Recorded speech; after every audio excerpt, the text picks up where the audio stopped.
Construct a minimal DFA a comma b over a comma b where length of w mod 2 equal to 0। पहले इसकी language बनाओ, simple है। हमारे पास में यहां पे इन्होंने बोला क्या है, construct a minimal DFA of even length.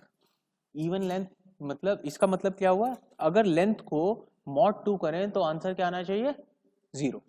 तो उसमें सबसे पहले तो एप्सिलॉन है, फिर ए है, ए बी है, बी ए है, बी बी है, फिर उसके बाद 3 लेंथ वाली नहीं आएंगी, 4 लेंथ वाली आएंगी। 4 लेंथ वाली में A A A A A A B, या start with A, start with B, then A and so on. तो सबसे पहले हम स्केलेटन बनाते हैं, और स्केलेटन हम बनाते हैं लेंथ 2 का, क्योंकि इनफाइनाइट है तो मिनिमम लेंथ उठा लेते हैं। Minimum length is not is actually epsilon, but epsilon में तो हमने लिख लिया ना कि इनिशियल स्टेट को फाइनल बनाना ही है उसके लिए। तो हम क्या करेंगे,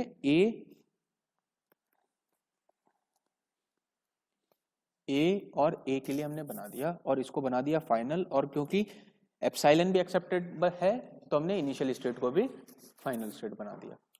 अब इसमें 2 लेंथ की सारी स्ट्रिंग एक्सेप्ट हो रही हैं, तो इसका मतलब यहाँ पे भी ए हो सकता है, यहाँ पे भी ए हो सकता है, यहाँ पे भी बी हो सकता है, और यहाँ पे भी बी हो सकता है।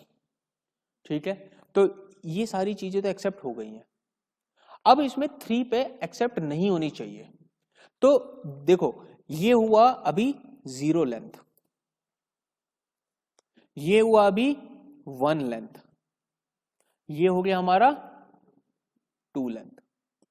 अगर मैं एक और स्ट्रिंग लूं, एक और लेंथ लूं, तो वो नॉन एक्सेप्टिंग होनी चाहिए। तो यानी कि अगर एक और हुई तो वो हमारी वापस नॉन एक्सेप्टेंस में चली गई।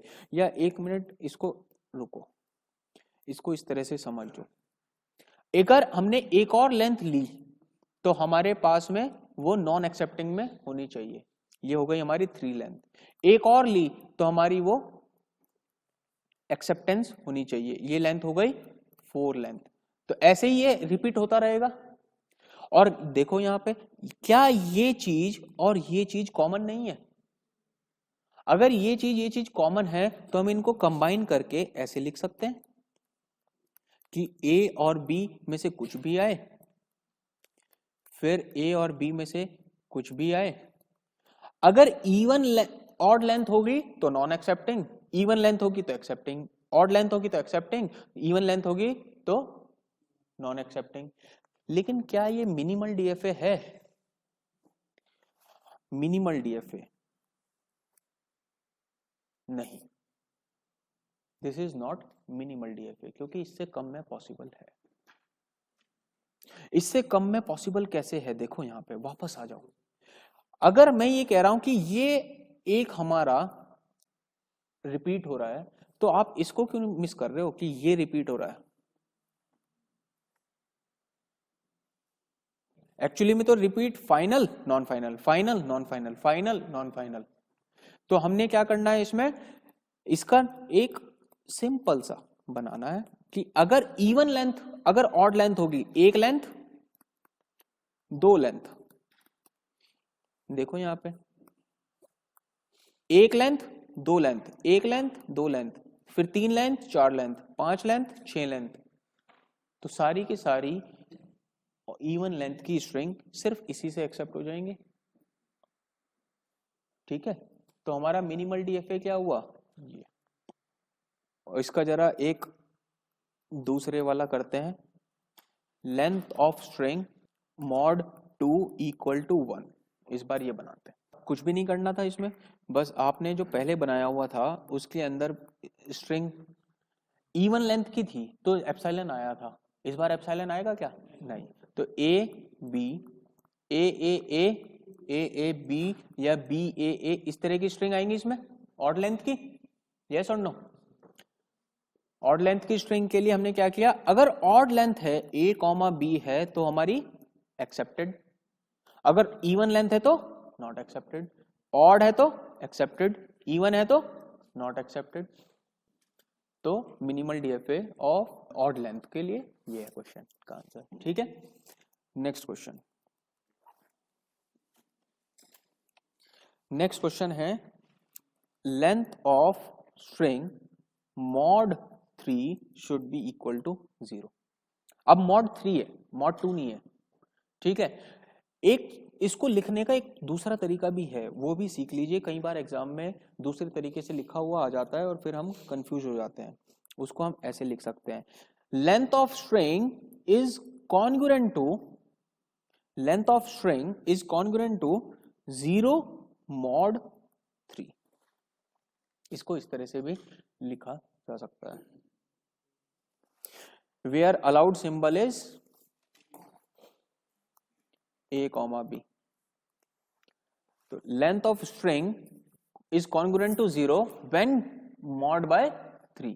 ऐसे यहां पे length of string mod 3 equal to 0, दोनों सेम है, ये दोनों सेम चीजें हैं। इसके लिए जरा एक थिंकिंग सोच के देखो, अगर हम किसी नंबर को मॉड करें 2 से, तो what are the possible remainders? 0 and 1। अगर हम किसी नंबर को मॉड करें 3 से, तो what are the possible remainders? 0, 1 and 2। अगर किसी नंबर को मॉड करेंगे 5 से, what are the possible remainders? 0, 1, 2, 3, 4। तो जितने पॉसिबल रिमाइंडर्स हैं उतनी पॉसिबल स्टेट्स होंगे, क्योंकि उनमें से एक कोई आंसर है हमारा जिसमें हमारे पास 0 आ रहा है, वो उसको हम फाइनल स्टेट बनाएंगे, क्योंकि इसने 0 के लिए पूछा है। अगर इसने 2 के लिए पूछा होता कि मॉड करने के बाद रिमाइंडर 2 बचे, तो हम उस वाले को फाइनल स्टेट बना देते। तो थिंकिंग क्या है, when a number is divided by any n, so it will leave n 0 to n-1 remainders, and that is the exactly number of states. तो इसमें हम क्या करेंगे, सबसे पहले हमने लेट से बनाया मॉड 3 करने के लिए। अगर मॉड 3 करें और रिमाइंडर आए 0, तो सबसे पहले epsilon, then A B and so on, इस तरह की स्ट्रिंग्स बनेंगी, 3 लेंथ की तो बनेंगी। तो हमने एक स्केलेटन तैयार किया। ये अगर हमने ए एक्सेप्ट किया, फिर एक और ए एक्सेप्ट किया, और फिर एक और एक्सेप्ट ए किया, तो हम फाइनल स्टेट में पहुंच गए। अगर तीनों बी हुए तो भी कोई दिक्कत नहीं, और any combination of A and B can lead to us in final state. ये फाइनाइट ऑटोमेटा कंप्लीट है, यस। हर एक स्टेट से हमारे पास ट्रांजिशंस हैं। देखो, अब अगर हमने इसको ए बी दिया लेट से, तो एक ए दिया और एक बी दिया, नॉन फाइनल स्टेट पे पहुंचे। एक ए दिया, एक बी दिया, ए और बी, नॉन फाइनल स्टेट। अगर हमने इसको खाली ए दिया होता तो Q0 से Q1 में, non final state, not accepted. लेकिन अगर 6 दिए होते which is divided by 3 and leaves remainder 0, तो 1, 2, 3, 4, 5, 6 फाइनल स्टेट में। अब यही क्वेश्चन अगर आपको मॉडिफाई करके मिले और क्वेश्चन मिले ये कि mod W mod 3 equal to 2, तो आपको ये वाली फाइनल स्टेट नहीं बनानी, आपको क्या कर देना है, फाइनल स्टेट इसको बना देना है। क्योंकि 1, 2 और 2 को जब 3 से डिवाइड करोगे तो रिमाइंडर क्या आएगा, 2। अब लेट से 5 देखो, लेंथ 5 को देखो, ए बी ए, लेट से ये स्ट्रिंग है। 5 को अगर मॉड करोगे 3 से तो क्या मिलेगा, 2। ठीक है, तो अब ए बी ए हमारी एक्सेप्ट होनी चाहिए। तो हमने क्या किया, एक ए, दूसरा बी, फिर एक ए, फिर बी, और फिर लास्ट में एक ए, एक्सेप्ट हो गई।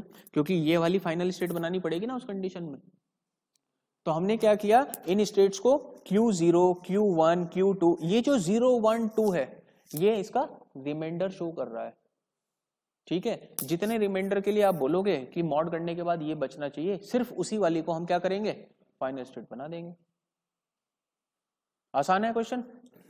अब अगर आपको बोला जाए length of string mod n is equal to x, तो आप क्या करोगे, पहले तो n स्टेट्स बनाओगे, उनमें ट्रांजिशंस बना दोगे और एक्स वाली स्टेट को क्या कर दोगे, फाइनल स्टेट। एक्स वाली स्टेट को प्रोवाइडेड दैट कि आपने स्टेट्स को Q0 से लेके नंबर किया हो। अगर Q1 से नंबर किया होगा तो गलत हो जाएगा एक्स वाली को बनाने पे, ठीक है ना, Q0, क्योंकि 0 इज द रिमाइंडर, है ना। सारे क्वेश्चंस हो जाएंगे इस तरह के क्वेश्चंस फॉर होमवर्क्स। इसका मतलब है number of A in W should be equal to 2। समझो दोबारा से, number of as in W should be equal to 2, ठीक है। नंबर ऑफ बीज कितने हो सकते हैं, कितने भी हो सकते हैं। अगर ए आएगा तो नंबर ऑफ ए के कितने होने चाहिए, 2 होने चाहिए, 2 से ज्यादा भी नहीं और कम भी नहीं। मॉड वॉड का कोई चक्कर नहीं है यहाँ पे। तो एक जल्दी से डीएफए नहीं बना रहे हैं इसका, लेकिन जल्दी से इसकी लैंग्वेज लिख के दिखा दो। सबसे पहले क्या आएगी इसमें, ए, फिर ए बी, फिर ए बी ए या बी ए, है ना। फिर उसके बाद बी ए बी बी, ठीक है, या ए बी बी बी, कितने भी हो सकते हैं ना बी तो। फिर या ए बी, 2 ए होने चाहिए, एक साथ होंगे ऐसा कहीं नहीं लिखा है, ठीक है। तो ये हमारी लैंग्वेज है इसकी, समझ में आ गई बात। इसका डीएफए बनाना है, first question. Second question is W is same, DFA ही बनाना है इसका भी, where number of as in W is greater than equal to 2। Number of as in W greater than equal to 2. Third one is number of A's in W is less than equal to 2. Number of A's in W mod 2 equal to 0. इसको किस तरह से लिख सकते हैं, दूसरे तरीका क्या है इसको लिखने का, and number of A's in W is congruent to 0 mod 2. Mod मतलब क्या हुआ इसका कि अब 2 4 6 8 कितने भी हो सकते हैं नंबर ऑफ एज, ठीक है। और बीज कितने हो सकते हैं, कितने भी, उस पर कोई कमेंट नहीं है, ठीक है। और एक और last question, number of as in W mod 3 equal to 0, और इसको लिख सकते हैं number of as in W is congruent to 0 mod 3। ये क्वेश्चंस आपको करके लाने हैं, कोशिश करिए। नेक्स्ट क्लास में हम इनको डिस्कस करेंगे और आगे का कोर्स पढ़ेंगे। आगे अभी इसमें हम बहुत सारे क्वेश्चंस हैं जो करने हैं, प्लस डीएफई की प्रॉपर्टीज हैं। Thank you.